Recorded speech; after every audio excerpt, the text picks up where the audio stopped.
다니엘은 기도의 사람이죠. 지금까지 다니엘을 살펴보면 그가 얼마나 기도의 전심이었는지, 진심이었는지를 알 수가 있습니다. 먼저 다니엘 2장 17절과 18절 말씀을 같이 읽어봅니다.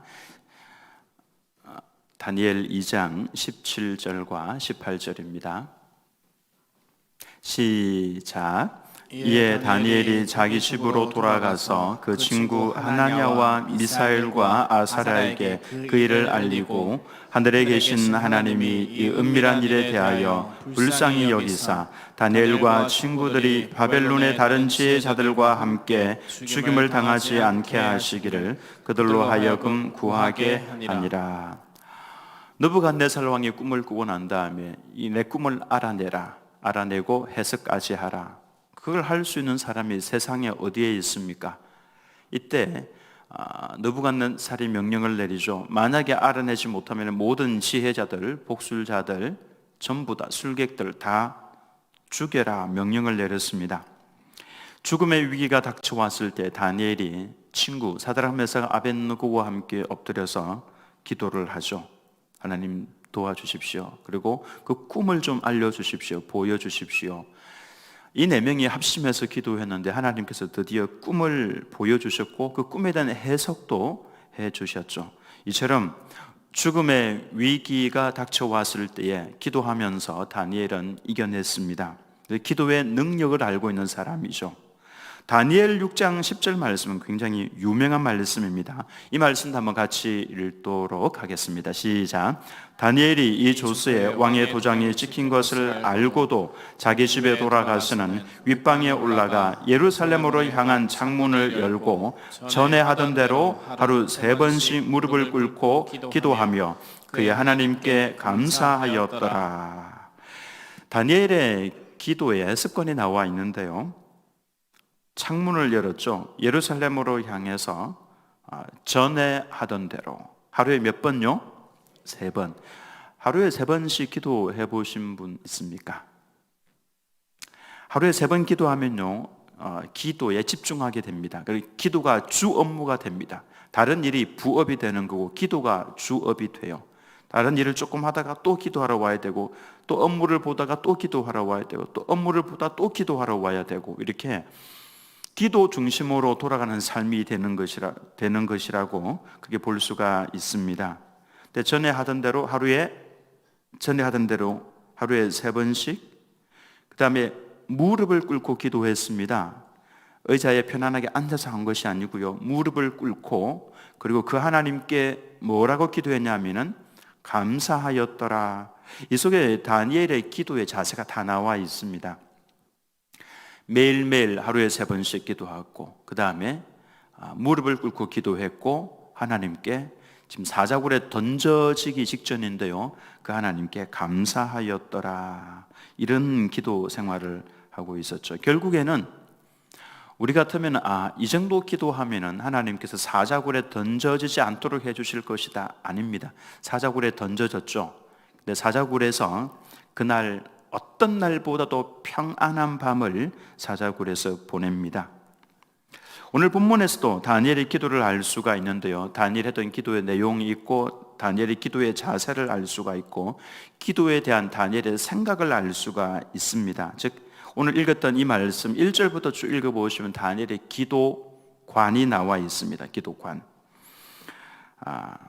실로 다니엘에게 있어서 이 기도는 그의 인생의 비밀이었고 하나님의 비밀을 아는 통로였습니다. 하나님께서 그토록 놀라운 마지막 때의 비밀을 계시를 해 주셨던 이유가 바로 이 기도 때문에 그랬던 것이죠. 다니엘의 기도를 통해서 우리가 몇 가지 조금 배울 점을 살펴보고자 하는데요, 다니엘은 하나님의 말씀에 근거해서 기도했습니다. 말씀에 근거해서, 말씀을 읽다가 거기에서 내 가슴을 콱 치는 말씀이 있으면 딱 그 말씀을 붙들고 기도했다라고 하는 거죠. 다니엘 9장 1절에서 2절을 보면 메대 족속 아하수에로의 아들 다리오가 갈대아 나라 왕으로 세움을 받던 첫 해, 다리오가 왕이 되던 그 첫 해입니다. 그 통치 원년에 나 다니엘이 책을 통해 여호와께서 말씀으로 선지자 예레미야에게 알려주신 그 연수를 깨달았나니 곧 예루살렘의 황폐함이 70년 만에 그치리라 하신 것이니라. 이때 당시에는 예레미야 몇 장 몇 절 이런 게 없었습니다. 그러니까 처음부터 끝까지 쭉 기록이 되어 있지 장절별로 구분이 되어 있지 않던 때였거든요. 그러니까 예레미야가 썼던 그 책을 다니엘이 읽으면서 그때 당시에는 이게 굉장히 귀했습니다. 지금처럼 인쇄가 돼가지고 있었던 책이 아니기 때문에 손으로 써야 되니까 이게 그렇게 많지가 않았던 책이죠. 근데 다니엘이 그 책을, 성경책을 어떻게 구했는지 성경 그 두루마리를 구해서 읽다가 쳤습니다. 가슴을 쳤죠. 왜냐하면 책을 통해서, 예레미야 선지자를 통해서 하나님께서 하신 말씀을 깨달았다 그랬는데, 사실 이건 그냥 성경 말씀에 나와 있는 거거든요. 나와 있는 것임에도 불구하고 그게 가슴에 확 들어올 때 깨달았다라는 표현을 씁니다. 어떤 그 예레미야가 쓴 그 책에 어떤 내용이냐 하면은 예레미야 29장 10절입니다. 같이 한번 읽어봅니다. 시작. 여호와께서 이와 같이 말씀하시니라. 바벨론에서 70년이 차면 내가 너희를 돌보고 나의 선한 말을 너에게 성취하여 너희를 이곳으로 돌아오게 하리라. 자, 바벨론에서 포로 70년이 차면은 내가 돌아오도록 해주겠다라고 이 말씀을 읽는 순간에 눈이 번쩍 열린 거죠. 다니엘이 딱 생각을 해보니까 이제 70년이 거의 차가고 있다라고 하는 것을 깨달았던 겁니다. 사실 포로로 끌려가 있는 사람들은요, 언제 이 포로 생활이 끝날까 여기에 관심을 가질 수밖에 없는데, 다니엘이 딱 그 말씀을 발견을 한 것이죠. 70년 만에 끝나겠구나. 얼마나 기뻤겠습니까? 근데 그는 기뻐하는 것으로 그치지 않았습니다. 이 말씀이 이루어지도록 기도해야 되겠다. 자, 하나님께서 약속하시면 반드시 이루어지죠. 근데 우리가 하나님의 그 말씀을 딱 깨닫고 난 다음에, 듣고 난 다음에 내가 기도하지 않아도 이건 이루어질 거야. 이루어집니다. 어떻게 해서 이루어지는지 아십니까? 누군가가 그 말씀을 가지고 하나님 이루어 주십시오라고 기도하는 그 성도의 기도를 통해서 이루어집니다. 그래서 아모스 말씀에 보면 이런 말씀이 있죠. 하나님은 그 종에게 자신이 하고자 하는 일을 알리지 않고서는 행하심이 없느니라 알려주십니다. 지금 70년이 차면은 이스라엘 백성을 해방시켜서 예루살렘으로 돌아가게 만들어 줄 건데, 이 일을 알려준 겁니다. 자, 누구에게 알려주었냐면은 말씀을 사모해서 그리고 기도하는 성도에게 알려줍니다. 그러니까 예수님의 재림도 누구에게 알려주시냐 하면은 하나님의 말씀을 사모하고 기도하기를 즐겨하는 성도에게 알려주신다라고 하는 겁니다. 어떻게 알려주십니까? 말씀을 통해서 갑자기 가슴속에 확 들어오게 하시는 거죠. 그리고 이 마음속에 깨닫게 해주십니다. 예수님의 재림이 곧 다가오게 될 거다. 그래서 성경 말씀에 보면요, 내가 어떻게 오리라 그랬습니까? 예수님께서 뭐라 말씀하십니까? 내가 어떻게 오리라? 속히 오리라. 이 말씀을 깨닫는 성도는요, 예수님께서 속히 오시겠구나.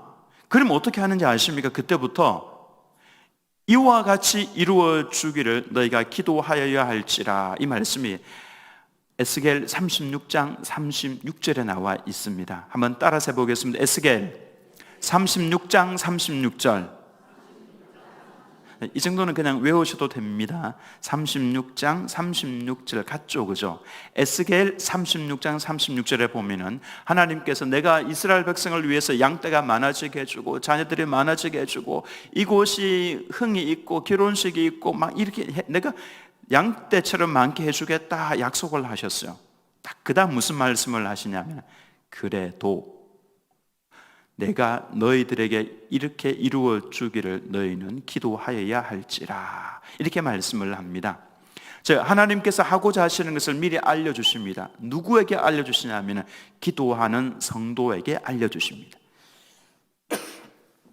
그러니까 지금 이 시대에도 기도 많이 하는 성도들에게 물어보면요, 예수님의 재림이 다가왔다. 우리 깨어 있어야 한다. 이 말씀을 자주 합니다. 자주. 왜냐하면 하나님께서 알려주시기 때문에 그런 것이죠. 그래서 다니엘은 이 말씀을 딱 보고 난 다음에 우리 민족이 해방될 날이 얼마 남지 않았구나. 지금이야말로 진짜 기도를 해야 되는 때로구나. 그래서 다니엘이 엎드려서 기도를 하는 겁니다. 약속에 근거해서 기도를 합니다. 자, 하나님께서 약속하신 것은요, 기도하는 성도의 기도를 통해서 합니다. 즉 하나님의 동력자가 되는 것이죠. 그래서 당신은 기도만 하고 앉아있느냐, 이런 표현 여러분 함부로 하시면 안 됩니다. 정말 엎드려서 기도만 해야 될 성도들이 있고요, 이 어르신들입니다. 우리 장로님들, 권사님들, 은퇴하신 분들은 진짜 기도만 해야 되고, 그 기도의 소리를 같이 하면서, 들으면서 같이 하면서 움직여야 될 사람들이 있죠. 젊은 사람들입니다. 다니엘은 즉각적으로 기도의 자리에 들어갔습니다. 3절 말씀 같이 읽겠습니다. 3절입니다. 시작. 내가 금식하며 베옷을 입고 죄를 덮어 쓰고 주 하나님께 기도하며 간구하기를 결심하고. 자, 이제 내가 기도해야 되겠다. 근데 앞에 보면은 금식하며 베옷을 입고 죄를 덮어 쓰고 그랬죠. 저도 좀 이렇게 한번 해봐야 되겠다. 금식을 할 때에 이 옷을 벗고 베옷을 입고요, 삼배 같은 거 있죠, 거친 그 옷 입고 죄를 머리에 뒤집어 쓰는 겁니다. 이렇게. 이건 뭐냐면은 죄인이라는 뜻입니다. 죄인. 회개할 때에, 금식할 때에 이스라엘 백성들이 이렇게 했습니다. 베옷을 입고 또는 옷을 찢고 머리 위에다 죄를 둘러쓰고 나는 죄인입니다. 자, 지금부터 다니엘이 어떤 기도를 하는지를 한번 보십시오. 그가 하나님 앞에, 하나님이여 이 70년 만에 해방되는 거 이 일 이루어 주십시오 라고 하는 기도를 딱 하기 위해서 결심을 딱 했을 때에 하나님께서 다니엘 마음 가운데 강력하게 넣어주셨던 것이 있습니다. 그래서 다니엘이 금식하면서 베옷을 입고 머리에 죄를 둘러쓴 것이죠. 이런 볼펜이 있으면 지금부터 제가 읽어드리는 이 말씀 가운데 줄을 한번 쳐보시기 바랍니다. 자, 성경 말씀 5절을 한번 보십시오. 우리는 이미 줄치시기 바랍니다. 범죄하여 패역하며 행악하며 반역하여 주의 법도와 규례를 떠났사오며. 이게 한번 줄쳐 보시기 바랍니다. 범죄하여 패역하며 행악하며 반역하여 주의 법도와 규례를 떠났사오며. 하나님, 내가 죄인이고 죄인이고 죄인이고 죄인이고 죄인입니다. 이 표현을요, 우리 믿음의 선배들이 이렇게 했습니다. 다음 6절 말씀에 우리가 또 주의 종 선지자들이 주의 이름으로 우리의 왕들과 우리의 고관들과 조상들과 온 국민에게, 그 다음에 한번 줄쳐 보시면 말씀한 것을 듣지 아니하였나이다. 이제 막 가슴 속에서 막 터져 나오는 겁니다. 주님께서 말씀하신 것을 우리가 듣지 아니하였나이다. 7절입니다. 주여 공의는 주께로 돌아가고 수치는 우리 얼굴로 돌아오며 오늘과 같아서 유다 사람들과 예루살렘 거민들과 이스라엘의 가까운 곳에 있는 자들이나 먼 곳에 있는 자들이 다 주께서 쫓아내신 각국에서 수치를 당하여 싸우니 이는 그들이 줄칩니다. 주께 죄를 범하였음이니이다. 한번 줄쳐보시기 바랍니다. 8절입니다. 주여 수치가 우리에게 돌아오고 우리의 왕들과 우리의 고관과 조상들에게 돌아온 것은 우리가 줄칩니다.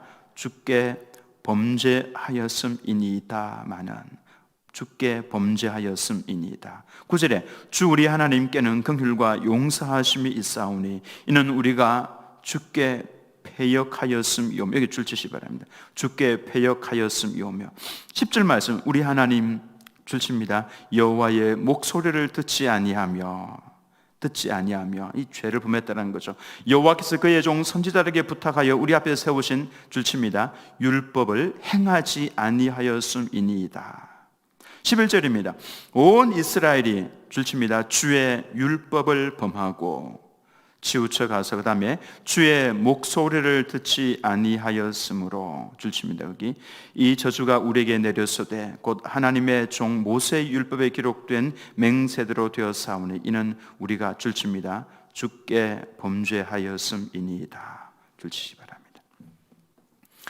이제 고개를 한번 들어보시기 바랍니다. 여러분, 죄가 무엇입니까?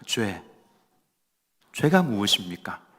죄 그러면요, 어제도 제가 우리 딸과 저녁에 늦게 죄로 인해서 막 토론을 좀 많이 했는데요, 상황윤리, 금요일 저녁에 이제 그 이야기를 설교 시간에 했더니 상황윤리에 대해서 많은 조금 심도 있는 대화를 좀 나누었습니다. 죄, 여러분 죄가 무엇입니까? 우리 가장 기본적으로 돌아가면은 죄 그러면요, 히브리어로 하마르티아라고 해서 관역에서 벗어나는 게 죄입니다. 그러면 이 관역은 무엇을 상징하는 거냐면 하나님의 말씀을 상징하는 거죠. 하나님의 말씀에서 벗어나는 것은 전부 다 죄라고 할 수가 있습니다. 하나님 말씀에서 벗어나는 거. 그래서 이제 제가 나누던 토론이 살인하는 거, 살인하는 게 죄입니까? 죄가 아닙니까? 여러분 어떻게 생각합니까? 살인이 죄입니까? 죄 아닙니까? 죄입니까? 큰 죄입니까? 맞습니다. 큰 죄입니다. 그런데 하나님께서 죽이라고 명령을 하시면 그게 죄입니까? 죄가 아닙니까? 그건 죄가 아닙니다. 그거는. 그래서 하나님께서 가나안 땅을 점령을 할 때 그곳에는 모든 호흡이 있는 자는 다 죽이라고 그랬죠. 그래서 여인이나 늙은이나 애기나 짐승까지도 다 죽여라, 이렇게 하나님께서 명령을 내리신 곳이 있습니다. 그래서 이걸 보면서 하나님은 잔인한 하나님이라 그렇게 막 비판하는 사람들이 생겼습니다. 있습니다. 여러분 어떻게 생각을 하십니까? 근데 하나님께서 말씀을 하신다면 그것은 죄가 아닙니다. 죄가 아니라고요. 그런데 지금 이 시대에 하나님께서 나보고 살인을 하라고 명령을 내리셨다. 자, 이런 말씀은 지금 하십니까? 안 하십니까? 안 하시죠? 자, 이거는 구약에서 하나님께서 진멸하라고 명령하신 것이 있습니다. 헤렘 전쟁이라고 하는데 전체를 다 죽이는 겁니다. 전체를 다. 이건 무엇을 상징해 주는 거냐 하면은 하나님께서는 죄에 대해서는 결단코 용납하심이 없다라고 하는 것을 보여주는 것이고, 마지막 때에 내가 이와 같이 심판을 할 것이다. 그래서 소돔과 고모라, 스보임, 아드마 4개 성읍에 하늘로부터 불이 내려와서 다 태웠습니다. 단 한 명도 남기지 않고 다 태웠습니다. 잔인한 하나님 아닙니다. 하나님께서 하시는 것은 가장 완벽하고 가장 정의로운 것이죠. 그 속에 흠이 없고 죄가 없습니다. 그래서 하나님께서 명령을 내리신 그 살인에 대해서는 그거는 죄라고 할 수가 없습니다. 만약에 그때 살인을 하지 않으면 그게 죄가 되는 거죠. 그래서 하나님께서 아말렉을 진멸하라고 명령을 내리셨는데 사울 왕이 아각 왕, 그 아말렉의 왕을 살려서 데리고 왔습니다. 하나님께서 진노하셨어요. 그래서 사무엘을 보내어서 아각 왕을, 또 잔인하게 표현되어 있습니다, 찍어 쪼개니라. 지금은 그렇게 하시면 안 됩니다. 하나님께서 그런 명령을 지금 내리시지 않습니다. 찍어서 쪼개니라. 즉 이것은 하나님의 명령을, 살인하지 않은 것은 하나님의 명령을 어긴 거였어. 혹시 또 이것도 편집해서 살인하지 않은 것은 하나님의 명령을 어긴 것이니까 이거만 또 편집을 해서 내보내면 안 됩니다. 그러니 살인이 죄가 될 수도 있고 죄가 안 될 수도 있는데 그것은 기준이 뭐냐면은 하나님의 말씀입니다. 하나님의 말씀에서 벗어나는 것은 무조건 죄입니다. 근데 왜 바벨론의 포로가 되었는가? 이 말씀 5절부터 11절까지 구구절절히 다니엘 했던 표현이 뭐냐면은 하나님의 말씀을 어겼습니다. 하나님 말씀을 범했습니다. 이거죠. 그래서 먼저 회개를 했습니다. 우리가 잘못했습니다. 지금 우리나라가 굉장히 혼란스럽습니다. 나라를 구하기 위해서 우리가 딱 엎드리면은 하나님께서 무엇을 먼저 주시냐면은 우리가 범죄했습니다. 이걸 먼저 주십니다. 하나님, 제가 범죄했고 우리 믿음의 선배들이, 우리의 선배들이 범죄했습니다. 하나님 용서해 주옵소서. 엎드려서 이 회개하는 기도가 먼저다라고 하는 것입니다. 그러므로 여러분 국가를 위해서 기도하실 때 하나님 우리의 죄를 용서해 달라고, 하나님께서 재헌국회 때 기도하면서 시작하게 하신 민족이었고 하나님께서 복을 주셔서 오늘 여기까지 엄청난 부를 누리면서 살 수 있도록 해주셨는데 우리가 교만했습니다. 우리가 악을 행했습니다. 하나님 말씀에서 벗어났습니다. 용서해 주옵소서. 이걸 진심으로 하는 기도의 소리가 필요하다라고 하는 겁니다. 그럼 이 진심으로 회개하는 기도 소리는 누가 해야 되겠습니까? 아는 성도, 이걸 아는 성도가 해야 된다라고 하는 겁니다. 그냥 대충 하는 기도가 아닙니다. 진짜 내 가슴을 치면서 기도하셔야 돼요. 하나님 따라서 하겠습니다. 내가 죽일 놈입니다.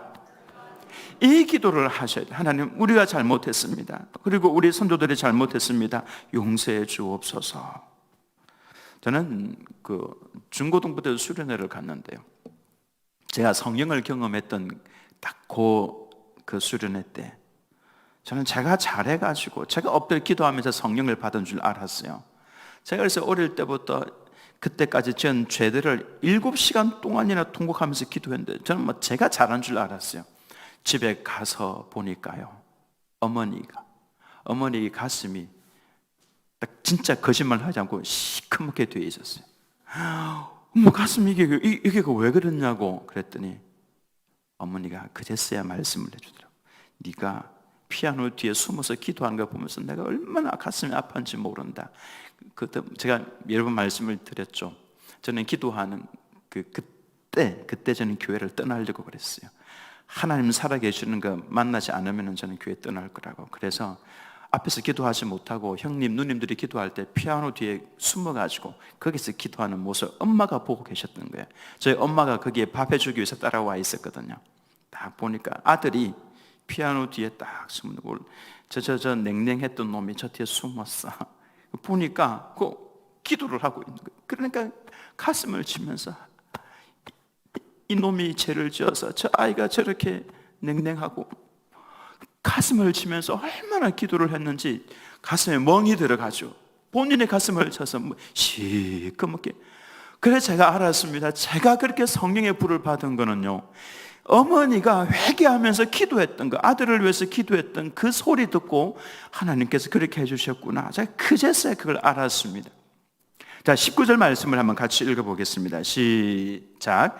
주여 들으소서, 주여 용서하소서, 주여 귀를 기울이시고 행하소서, 지체하지 마옵소서. 나의 하나님이여, 주 자신을 위하여 하시옵소서. 이는 주의 성과 주의 백성이 주의 이름으로 일컫는 바 됨이니이다. 회개한 후에 무슨 기도를 드리냐면, 주여 귀를 기울이시고, 누구에게? 지금 드리는 이 기도를 들으시고, 그리고 행하소서, 지체하지 마소서. 무엇을요? 70년 만에 포로 생활에서 마칠 것을 지체하지 마시고 꼭 이루어 주십시오라고 하는 기도를 하고 있습니다. 구약에서 제일 중요한 예언은요, 메시아가 온다는 예언이었습니다. 그래서 많은 사람들이 기다렸습니다. 하나님 메시아를 보내주십시오. 그런데 놀랍게도 100년이 지나고 200년이 지나고 300년이 지나도 메시아가 오지 않는 겁니다. 그래서 1000년이 지나고 2000년이 지났는데도 메시아가 안 오는 겁니다. 그럼 여러분 같으면 어떻게 하겠습니까? 우리 고조 할아버지 때부터 기도해 왔는데 안 이루어져서, 고조 할아버지, 정조 할아버지, 할아버지, 아버지, 그리고 우리 때까지 기도하고 있는데도 안 이루어졌어요. 그러면은 사람들은 믿음을 거의 포기합니다. 그런데 어떤 사람들은요, 끝까지 1000년, 2000년이 지났음에도 불구하고 이루어지지 않은 그 기도를 끝까지 포기하지 않고 평생 자신의 죽기 직전까지 기도했던 사람들이 있었습니다. 주여 귀를 기울이시고 행하소서, 지체하지 마옵소서. 누구였냐면은 시므온 할아버지와 안나 할머니였습니다. 이제 연세가 너무 많아서 돌아가실 때가 되었는데, 그때까지도 위로부터 위로가 내려오기를, 메시아가 오기를 기도하면서 기다리고 있다가 성령께서 딱 알려주시죠. 이 아가 메시아다. 그래서 그 아기를, 예수 아기를 가슴에 안고 감격해서 외쳤죠. 내 눈이 주의 구원을 보았나이다. 시므온과 안나 할머니는요, 이렇게 말을 할 수 있습니다. 내가 기도했더니 하나님께서 이렇게 이루어 주셨다, 메시아를 보내주셨다, 이렇게 기도할 수 있는 겁니다. 예수님 재림하시기 전에도 우리는요, 이 기도해야 됩니다. 이 기도하는 성도가 기다리고 있는 성도입니다. 따라서 하겠습니다. 주여 속히 오시옵소서. 이 기도 하셔야 합니다. 주님 어서 오시옵소서. 그리고 복음이 땅끝까지 전파되기 전에는 오지 않는다고 그랬으니까 하나님 땅끝까지 복음이 전파가 되게 해 주옵소서. 그래서 우리는 이 기도와 그리고 전도, 선교, 여기에 우리가 집중을 해야 된다라고 하는 것이죠.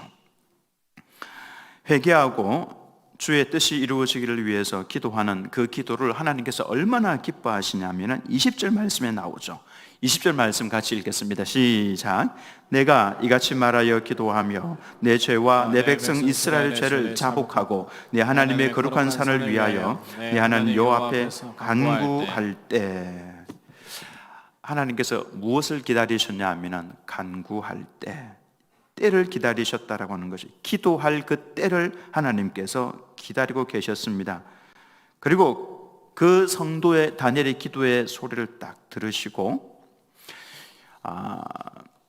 여러분 그 예수님께서 기도하시니까 다 이루어지죠. 그때 바로 다 이루어지죠. 왜 그런지 아세요? 그 때가 하나님의 때이기 때문에 그렇습니다. 근데 우리는 그 때를 잘 몰라요. 예수님은 하나님의 때를 잘 아니까 바로 딱 그때 기도하면 이거는 하나님의 때니까 이루어질 거다, 이걸 아셨던 거죠. 우리는 그 때를 잘 모르니까 끊임없이 계속해서 기도하는 모습이 필요하다는 거죠.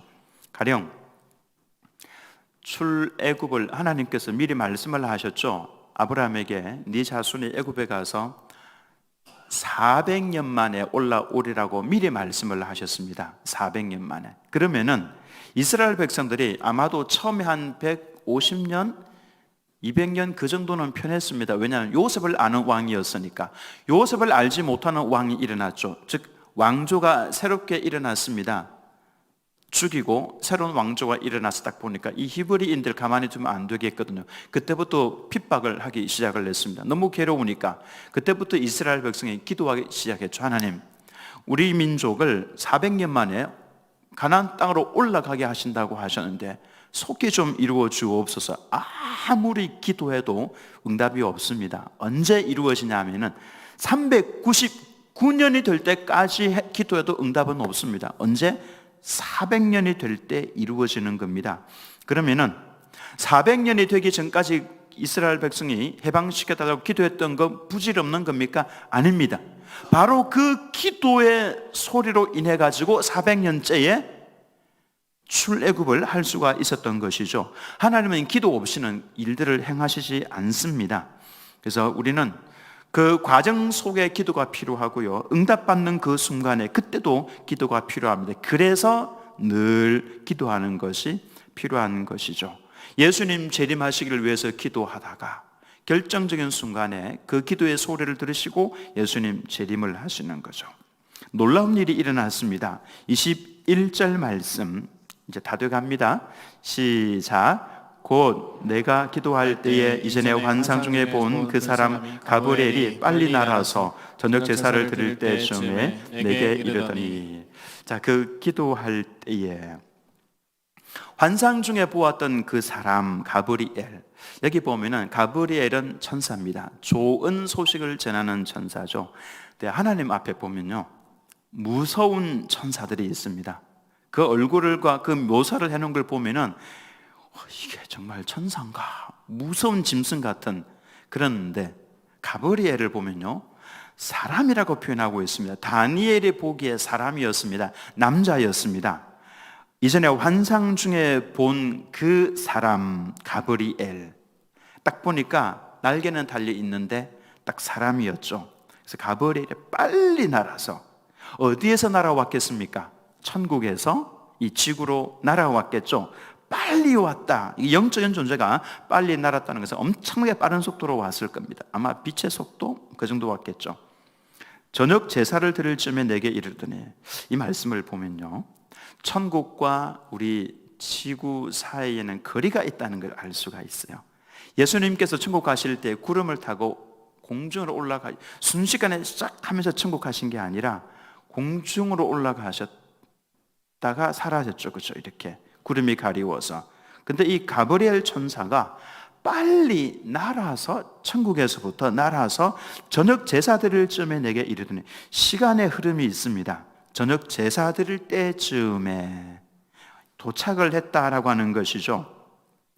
자, 빨리 날아왔다는 것은 급하다라는 겁니다. 자, 하나님께서 너무 기뻐하시는 기도를 드리고 있으니까, 야, 네가 빨리 가.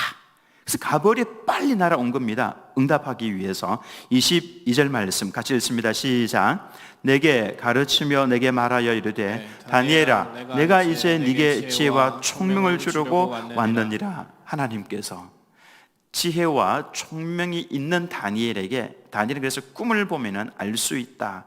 지혜와 총명을 하나님 이미 주셨죠. 그럼에도 불구하고 기도하고 있는 그에게 또 다른 말씀을 깨달을 수 있는 지혜와 총명을 하나님께서 주고 싶어 하셨어요. 그래서 그 지혜와 총명을 주기 위해서 왔습니다. 이제 가브리엘의 손에는 그 지혜와 총명이 들려 있는 거죠. 어떤 것인지 잘 모르지만은, 자, 마지막 절입니다. 23절입니다. 시작. 곧 네가 기도를 시작할 즈음에 명령이 내렸으므로 이제 네게 알리러 왔느니라. 너는 크게 은총을 입은 자라. 그런즉 너는 이를 생각하고 그 환상을 깨달을지니라. 하나님께서 누구에게 크게 은총을 베풀어 주시냐 하면은 민족의 죄가 마치 내 죄인 것처럼 하나님 앞에 엎드려서 하나님 대한민국 용서해 주십시오.